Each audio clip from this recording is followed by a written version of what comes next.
Bonjour à tous et bienvenue dans cette nouvelle vidéo. Alors aujourd'hui, j'avais très envie de vous parler de Demon Slayer. Mais je savais pas de quoi vous parler. Donc c'était assez problématique. Je me suis dit, est-ce que je leur parle des mangas? Est-ce que je leur parle des figurines? Est-ce que je leur parle des goodies? Est-ce que je leur parle de je sais pas quoi? Et là, je me suis dit, et si je faisais un tag Demon Slayer? Alors là, j'ai tapé sur YouTube tag Demon Slayer, pas de vidéo. Je me suis dit, merde. Je suis allé sur Google, j'ai tapé tag Demon Slayer, il n'y avait rien. Question Demon Slayer, je suis tombé bien sûr sur des quiz, mais j'allais pas vous faire un quiz, parce que je me suis dit c'est un peu bizarre. Après je me suis dit, quoique, je peux peut-être répondre à plusieurs quiz avec eux en direct et puis faire des trucs comme ça. Et je me suis dit, ouais, ça, peut-être pour une prochaine vidéo, mais je sais pas, j'étais pas vraiment dans un mood pour répondre à un quiz. Et là, je me suis dit, bah, tant pis, je vais créer mon propre tag. Déjà, je tiens à vous remarquer que j'ai mis un t-shirt Demon Slayer avec la petite Nezuko ici. Mais il est un peu froissé. Pourtant, il a été plié correctement, mais il est un peu froissé. Ça me fait un peu chier, parce que du coup, c'est un peu, vous voyez. Mais c'est pas grave, il faut voir la petite Nezuko qui est juste ici et vous dire que vous êtes là pour elle. Et en plus ça, je crois qu'on la voit même pas, parce que comme j'ai cadré, du coup, on la voit pas. Sauf si je me mets peut-être tout le temps comme ça, mais après, on risque de plus voir ma tête. Bref, c'était la petite interlude, je vous montre Nezuko et mon t-shirt Demon Slayer, parce que bah, je l'aime bien. Voilà. C'est tout. D'ailleurs, Célio, ils ont sorti une très belle collection Jujutsu, et j'ai acheté un pull et un t-shirt. Voilà, j'ai craqué parce que je suis faible. Voilà, parce que j'ai aucune. Je suis faible, je suis nul en fait. Je me suis dit ça sert à rien, j'ai pas besoin de pull, j'ai pas besoin de t-shirt. Victor il fait quoi? Il achète un pull et un t-shirt. Voilà, écoutez, c'est moi, de toute façon je suis nul, je suis faible et. Voilà. Célio, si vous voulez faire une collection Demon Slayer, moi je suis preneur. Hein. Mais j'avais beaucoup aimé la collection Uniqlo qui était vraiment hyper stylée. Mais voilà, si Célio faisait une collection, bah, je pense que j'irais craquer aussi, parce qu'ils ont l'habitude de nous faire de très beaux motifs et de très beaux vêtements, donc voilà, c'est tout. Voilà. Donc Célio, si vous regardez cette vidéo, bah, faites une collection Demon Slayer, s'il vous plaît, que j'aille claquer des thunes chez vous. Voilà, bref. On va continuer la vidéo. Alors j'ai décidé d'écrire des questions, donc j'ai réussi à en trouver 11. Après je me suis dit, j'allais pas non plus forcer à écrire des questions qui n'ont pas d'intérêt, donc là j'ai vraiment trouvé 11 questions qui me plaisent. Et je vais répondre avec vous à ces questions, et n'hésitez pas à reprendre d'ailleurs ces questions, jamais vous voulez faire une vidéo également taille Demon Slayer, allez-y, ne vous dérangez pas, moi je m'en fiche, hein, ça serait cool. Et puis n'hésitez pas également à répondre à ces questions dans les commentaires, comme ça bon, on pourra un peu discuter ensemble. Et maintenant, bah, c'est parti pour ce tag Demon Slayer. Donc 11 questions sur Demon Slayer, l'anime et le manga. Petite précision, il n'y a pas de spoil. Par exemple, je vous donne une de mes questions, c'est quelle est ta lune supérieure favorite?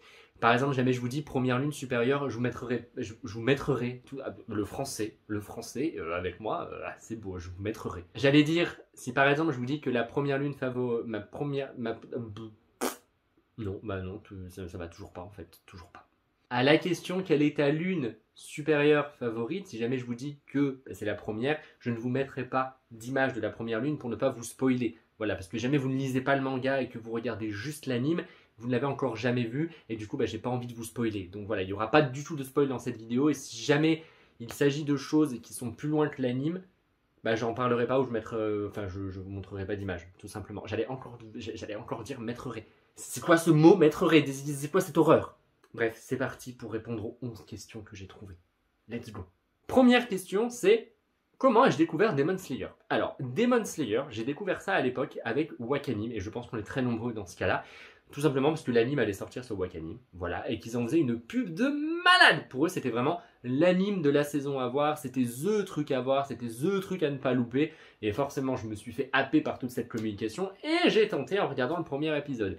Déjà, première chose à dire que l'opening était absolument incroyable. Voilà, cette musique, je pense qu'on l'a encore tous en tête tellement elle était ouf. Puis la qualité d'animation, parce que quand j'ai vu que c'était Ufotable qui s'était occupé de l'animation, je me suis dit que ça allait être quand même du bon, parce qu'ils nous ont habitués à quand même quelque chose d'assez puissant à chaque fois.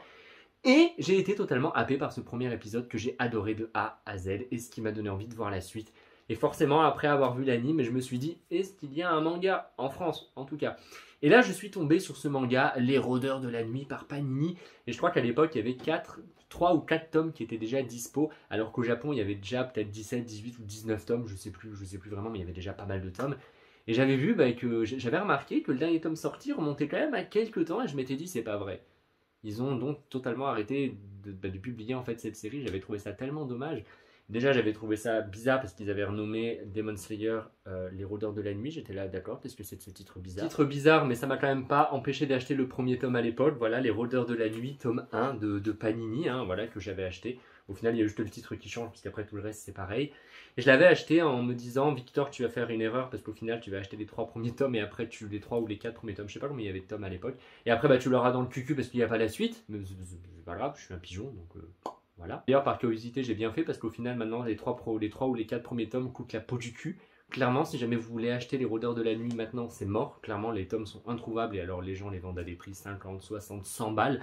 Donc je suis bien content du coup d'avoir acheté ce premier tome à l'époque qui restera comme ça dans ma mangatech, dans ma collection. Puis plus tard, je pourrai en rigoler en mode c'est vrai qu'ils avaient déjà commencé de commercialiser ce manga et ça avait été une catastrophe. Ils avaient totalement chié dans la colle.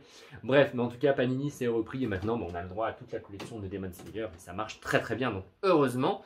Mais voilà comment j'ai découvert Demon Slayer grâce à l'anime de Wakanim et après j'ai continué, enfin j'ai voulu lire le manga Les Rôdeurs de la Nuit, puis après Panini a repris la commercialisation avec Demon Slayer, avec le manga qu'on connaît maintenant, donc j'ai pu lire le manga que j'adore et je suis devenu un fan totalement accro à cette série. Deuxième question, l'anime ou le manga? Alors j'aime beaucoup le manga mais clairement c'est l'anime que je préfère, tout simplement parce qu'en fait le studio Ufotable, ils arrivent à sublimer le travail de la mangaka. On va pas se mentir, dans les premiers tomes du manga, les dessins étaient assez bof quand même. Alors après, je trouve que la mangaka s'est quand même améliorée, mais je suis désolé, l'anime sublime tout ça, il rend vraiment le tout merveilleux, donc pour moi, c'est l'anime. Troisième question, quelle est ma couverture favorite? Et il s'agit de la couverture du tome 10 de Demon Slayer, de Demon Slayer en même temps, oui, je suis pas en train de vous parler de Fairy Tail, hein. Je pense que j'ai pas besoin de préciser quand même. Il s'agit donc de la couverture du tome 10 que je trouve relativement classe avec notre cher Tenjiro. Et voilà, je la trouve vraiment magnifique et pour moi c'est la plus belle des couvertures de Demon Slayer. En vrai, j'ai pas hésité très longtemps. J'ai regardé quand même les couvertures qui n'étaient pas encore sorties en France. Mais voilà, je trouve que vraiment la couverture du tome 10 pour moi c'est la plus belle. Quatrième question, quel est mon arc favori? Alors là, je vais quand même essayer de rester dans l'anime et je donnerai pas le nom de l'arc dans le manga pour ne pas spoiler. Dans l'anime, c'est clairement le quartier des plaisirs. J'ai longtemps hésité avec l'arc, vous savez, dans la forêt avec les lunes, araignées et tout là. J'ai hésité un petit peu avec celui-ci parce que dans l'anime, je l'ai quand même trouvé hyper badass, hyper intense. Mais clairement, pour moi, c'est le quartier des plaisirs. Pour ceux qui n'ont pas encore vu la deuxième saison qui est sortie, qui s'est terminée la semaine dernière sur Crunchyroll, l'épisode 10 notamment est absolument incroyable. Je vous jure, j'avais la mâchoire totalement décrochée pendant l'épisode tellement c'était intense.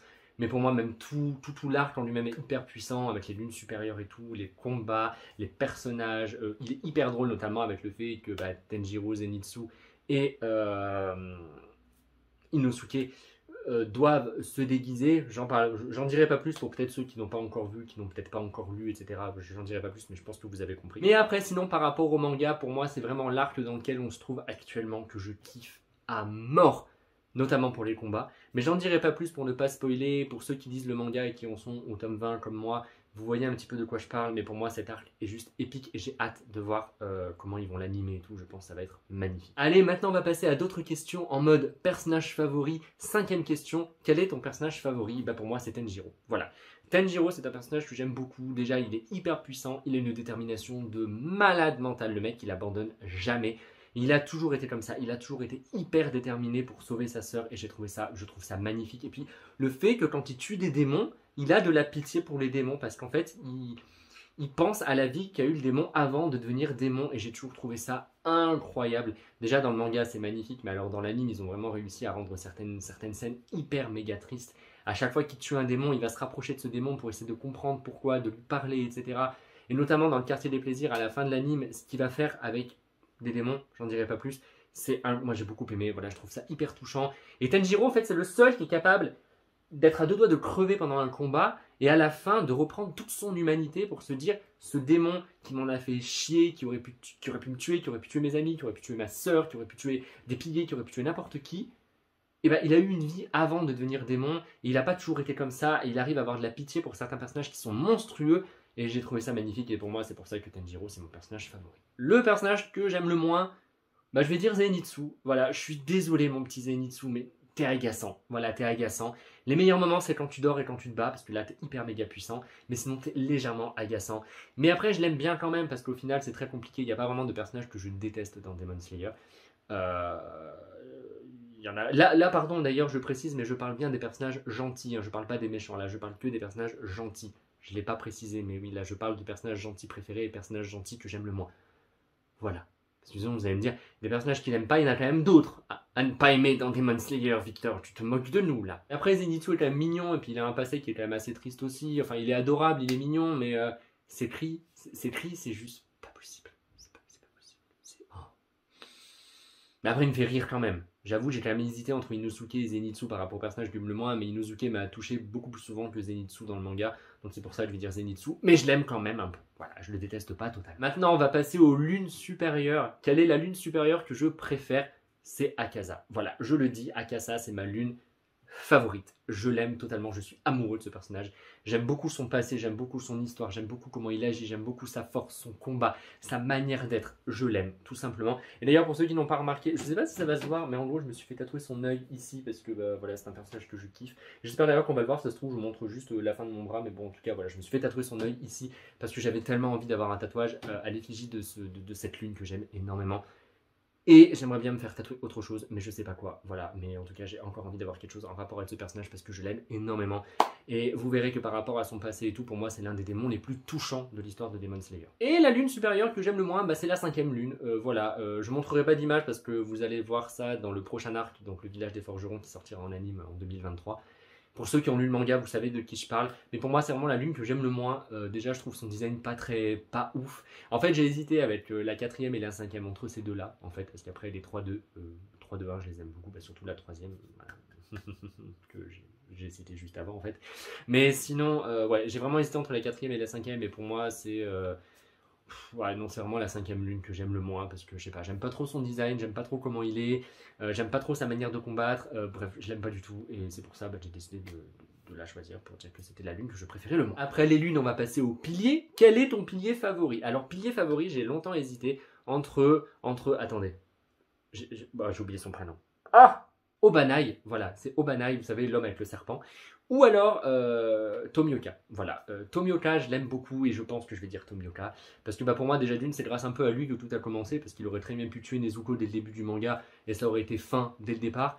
Et puis vous verrez par la suite, mais son attachement, etc., sa manière de combattre, sa manière d'être, son caractère et tout, je l'aime beaucoup, beaucoup, beaucoup, beaucoup. Et j'ai toujours eu beaucoup d'affect et j'ai toujours été en fait attaché à ce personnage, tout simplement. Je sais pas vraiment pourquoi, parce qu'au final, c'est pas non plus le pilier le plus charismatique, le plus présent, c'est pas celui qui parle le plus, mais justement, je trouve qu'il en impose beaucoup, alors que c'est pas le pilier qui parle le plus et qui est le plus présent dans le manga. Mais je le trouve quand même incroyable et je l'aime beaucoup, donc je vais dire Giyu Tomioka pour mon pilier favori. Le pilier que j'aime le moins, bah, c'est Gyomei, voilà, c'est lui. Le pilier de la pierre, il me semble, oui c'est ça, le pilier de la pierre, que j'aime le moins. J'ai jamais vraiment été accroché au final à ce personnage. À chaque fois que je le voyais, j'étais un peu en mode oh lui, oh pou. Mais je l'aime bien quand même. C'est un peu comme Zenitsu au final. C'est un personnage que j'aime bien, mais c'est pas mon préféré. Voilà, c'est-à-dire que bah, je m'en fiche un petit peu de lui et par rapport à tous les autres piliers, bah, je trouve que c'est celui que j'aime le moins, tout simplement. 11e question et dernière question. Qu'est-ce que j'aimerais voir en manga? Alors, là, cette question, vous allez me dire, c'est un peu bizarre. Mais en fait, qu'est-ce que j'aimerais voir après la fin de la série, tout simplement? J'aimerais vraiment avoir des spin-offs. J'aimerais vraiment qu'il y ait beaucoup plus de spin-offs Demon Slayer. On a déjà eu un spin-off sur Tomioka et sur Rengoku. Et j'aimerais en fait que tous les autres piliers aient leur spin-off pour qu'on en apprenne un peu plus sur eux. Alors attention, je ne parle pas forcément de spin-off sur leur passé, mais ça peut être des spin-offs sur certaines de leurs missions qu'ils ont effectuées, etc. Parce qu'au final, on ne sait pas trop sur eux, on ne sait pas trop qui ils ont battu, on ne sait pas trop contre qui ils ont galéré, contre qui ils ont les combats les plus faciles, les combats les plus durs. Au final, on ne sait pas grand-chose de leur vie, et j'aurais adoré avoir, j'aimerais tout simplement, parce que peut-être que ça arrivera, peut-être qu'ils ne vont pas laisser partir Demon Slayer aussi facilement, mais en tout cas, j'aimerais vraiment beaucoup avoir un peu plus de spin-off avec des histoires sur les piliers, mais également sur les lunes supérieures, parce qu'au final, on en apprend pas mal sur les lunes supérieures dans le manga, on nous laisse pas comme ça, à chaque fois on apprend, à chaque fois qu'au final une lune va se faire tuer, on va en apprendre un peu plus sur son passé, et je trouve ça hyper sympa, mais j'aimerais en savoir un peu plus, voilà, j'aimerais bien avoir des combats de lune contre d'autres piliers qu'on connaissait pas du tout, tout simplement en fait en découvrir un peu plus sur certains personnages que j'aime beaucoup, je dirais pas non à un spin-off sur Akaza par exemple, ou sur la première lune, la deuxième lune, etc. parce que je les trouve super intéressantes et même si on apprend pas mal de choses sur eux dans le manga, et je pense qu'on pourra en apprendre encore un peu plus dans des spin-offs. Donc voilà vraiment ce que j'aimerais voir par la suite. Mais ça, on verra dans le temps. Pour l'instant, il n'y a qu'un seul spin-off. Et je crois d'ailleurs qu'il n'y a qu'un seul spin-off qui est sorti sur Demon Slayer. C'est sur Giyu, Tomioka et Rengoku. Donc peut-être qu'on n'aura jamais d'autres spin-offs. Mais on va croiser les doigts pour voir d'autres choses. Et voilà, ma vidéo sur Demon Slayer est maintenant terminée. J'ai trouvé 11 questions parce qu'au final, j'ai pas réussi à en trouver d'autres. J'espère qu'elle vous aura plu. N'hésitez pas à me dire dans les commentaires, à répondre en fait à toutes les questions également, comme ça pourrait être sympa pour qu'on puisse papoter ensemble. Et je suis content parce que comme ça, je vais pouvoir vous sortir une vidéo sur Demon Slayer que j'aime énormément.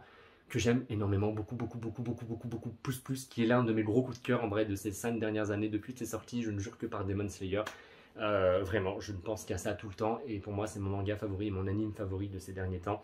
J'avais pas ressenti autant d'amour pour une série depuis Fairy Tail, c'est pour dire quand même à quel point j'aime cette série. Bref, j'espère en tout cas que je vous aurai transmis mon amour de Demon Slayer dans cette vidéo. Je pense vous refaire également une vidéo sur l'anime pour vous dire de regarder Demon Slayer. Voilà, regardez Demon Slayer, j'appellerai la vidéo regardez Demon Slayer parce que l'anime est incroyable, il a une qualité de ouf. Et peut-être même faire une autre vidéo, lisez Demon Slayer parce que c'est trop bien. Mais là, je vais peut-être abuser un petit peu, donc je sais pas, on verra. En tout cas, merci beaucoup d'avoir regardé cette vidéo. Merci encore parce que vous êtes 1000 sur la chaîne. Voilà, on a dépassé les 1000 ce week-end, je crois, ou début de semaine, je sais plus, début de semaine. Et je suis trop content, donc merci beaucoup. Je compte faire un concours pour vous remercier, mais je vous en reparlerai un petit peu plus tard. En tout cas, je vous souhaite un très bon début de week-end et moi, je vous retrouve dimanche pour une prochaine vidéo.